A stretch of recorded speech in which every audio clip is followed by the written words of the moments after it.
کئی لوگ یہ سوال کرتے ہیں نا کہ فرقہ واریت بہت ہے، ہم دین کیسے سمجھیں؟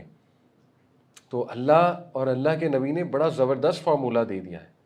کیسے؟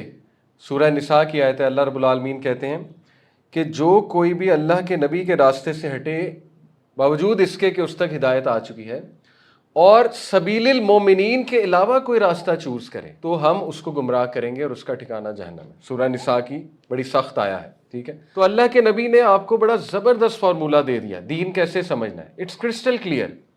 دین ایسے سمجھنا ہے کہ جب بھی آپ کو کوئی بات بتائے، چاہے وہ قرآن کی دلیل لے آئے، حدیث کی دلیل لے آئے، آپ نے کاؤنٹر یہ دیکھنا ہے اپنے مائنڈ میں کہ کیا یہ جو دلیل دے رہے ہیں صاحب، کیا صحابہ نے بھی یہی سمجھا ہے اس آیت سے؟ کیا صحابہ نے بھی دین کو اس طرح لیا ہے؟ میں آپ کو مثال دیتا ہوں. اب دیکھیں، آپ کو کوئی مثال دے سکتا ہے، آپ کسی سے آرگیو کر سکتے ہیں کہ مزارات پہ جانا وہ ٹھیک نہیں ہے. ٹھیک ہے، یعنی ثابت نہیں ہے اس طرح سے مزارات پہ جانا. اب کوئی آپ کو کاؤنٹر کر سکتا ہے کہ نہیں دیکھو یہ تو قرآن میں ہے. تو آپ بہت حیران ہوں کہ قرآن میں کہاں پہ ہے. تو آپ کو دلیل دے سکتے ہیں کہ دیکھو یہ ثابت ہے کہ نیک بندے کی بارگاہ پہ جا کے دعا کرنے سے دعا قبول ہوتی ہے.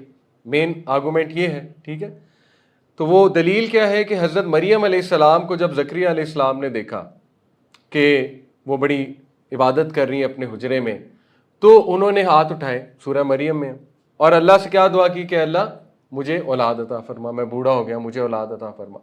اب یہ دلیل ہے کہ لہٰذا ثابت ہوا کہ نیک بندے کی بارگاہ، اچھا یہ تو بارگاہ ہے نا، بارگاہ سے قبر کہاں پہ آ گئی، مقبرہ کہاں سے آ گیا؟ وہ خود ہی دلیل بنا لی، بارگاہ از اکول ٹو مقبرہ ایز ویل.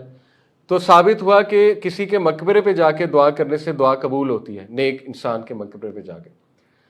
اب ٹھیک ہے، دلیل ہے، قرآن کی آیت پیش کی جا رہی ہے، وی ریسپیکٹ دیٹ، لیکن وی ول آسک کہ کیا صحابی نے بھی اس طرح سمجھا اس آیت کو؟ کیا تابعی نے بھی اس طرح سمجھا اس آیت کو؟ کیا تبع تابعی نے بھی اس طرح سمجھا ہے؟ سمجھا ہے تو عمل کہاں ہے؟ ویئر از دی عمل؟ ویلڈ کویسچن ہے نا. ان کا عمل کہاں ہے اس آیت پہ؟ آپ کوئی عمل دکھا دیں کہ مقبرہ ہے کوئی، وہاں پہ جا کے صحابی نے دعا کی ہے.